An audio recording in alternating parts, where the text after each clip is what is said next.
अस्सलाम वालेकुम। नेक्स्ट हमारा टॉपिक है स्टार्टिंग एक्टिविटीज़। एक्टिविटीज़ को हम स्टार्ट कैसे करेंगे? तो जैसे कि अभी हमने पहले देखा था कि इसको हम इंटेंट के थ्रू करेंगे। इंटेंट को हमने डिफाइन भी ऐसे ही किया था कि इंटेंट जो है एक ऑब्जेक्ट है जिसके थ्रू हम रिक्वेस्ट भेजते हैं किसी ऐप के दूसरे कंपोनेंट को स्टार्ट करने के लिए।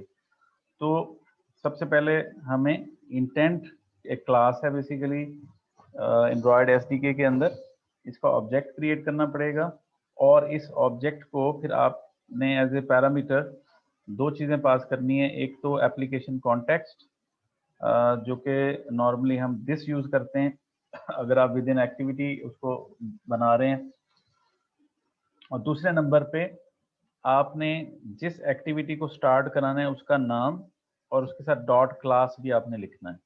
ठीक है जी, यानी उस एक्टिविटी की कंपाइल्ड जावा कोड के थ्रू हम स्टार्ट करवाते हैं बेसिकली।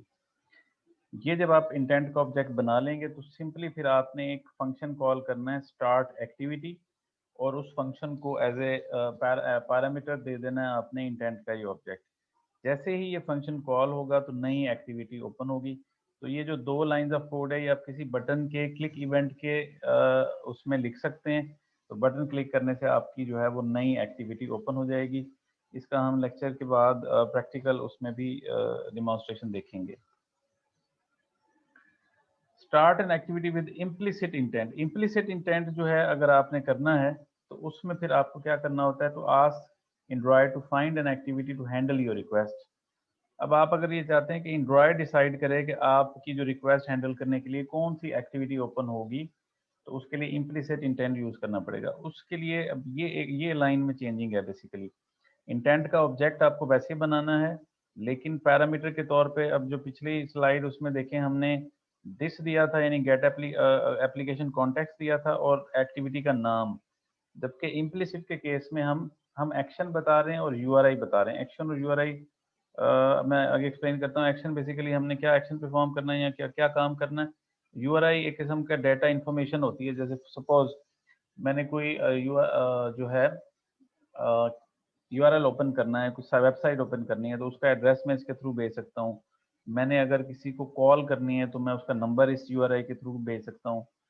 तो या मैंने किसी को मैसेज सेंड करना है, या मतलब बहुत सारे ये यूआरआई यूनिवर्सल रिसोर्स इंडिकेटर। तो बेसिकली एक यूनिवर्सल हम डाटा भेजते हैं कि एक्शन ये परफॉर्म करना है, उसका डाटा ये है। तो अब क्या होगा फिर स्टार्ट एक्टिविटी, ये वाला काम दूसरी लाइन वैसी है कि स्टार्ट एक्टिविटी और उसको इंटेंट का ऑब्जेक्ट। अब एंड्रॉयड सिस्टम को जब रिक्वेस्ट मौसूल होगी उसे पता है कि अब आप जो है इम्प्लिसिट इंटेंट है, तो एंड्रॉयड सिस्टम जो है वो डिसाइड करेगा ये कि कौन सी एक्टिविटी इस एक्शन को परफॉर्म करने के लिए स्टार्ट होनी चाहिए। ठीक है जी, तो ये बेसिक दो लाइंस ऑफ कोड दोनों का, लेकिन इंटेंट के ऑब्जेक्ट बनाने में मेन डिफरेंस है।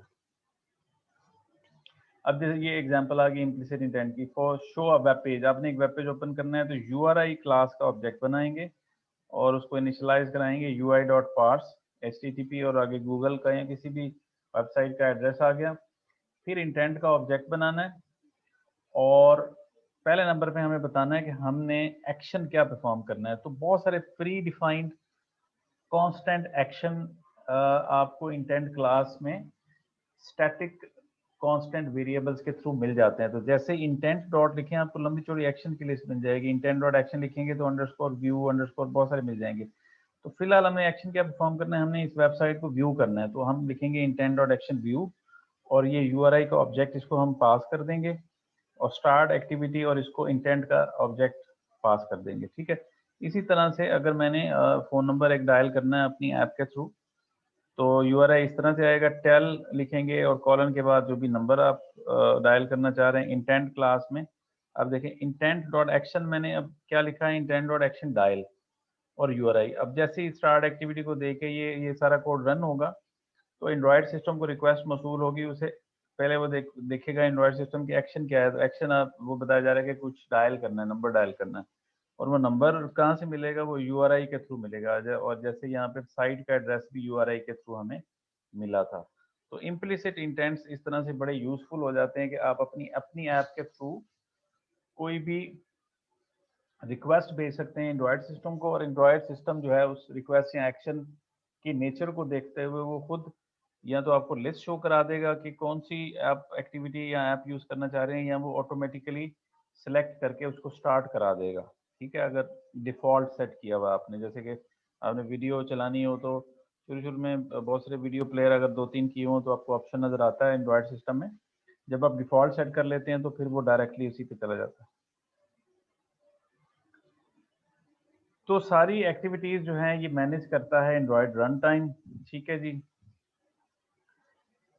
started by an intent a message to the Android runtime to run an activity। जब भी इंटेंट को जो ऑब्जेक्ट हम रन करते हैं, इसका कोड रन करते हैं, तो एंड्रॉयड रन टाइम या उसके सिस्टम को एक मैसेज आता है कि एक्टिविटी रन करें। ठीक है जी। जैसे यूजर क्लिक लॉन्चर आइकॉन, तो ये इंटेंट है कि हमने ऐप स्टार्ट करनी है, तो एंड्रॉयड सिस्टम क्या करता है, उसमें मेन एक्टिविटी को स्टार्ट कर देता है। ठीक है जी।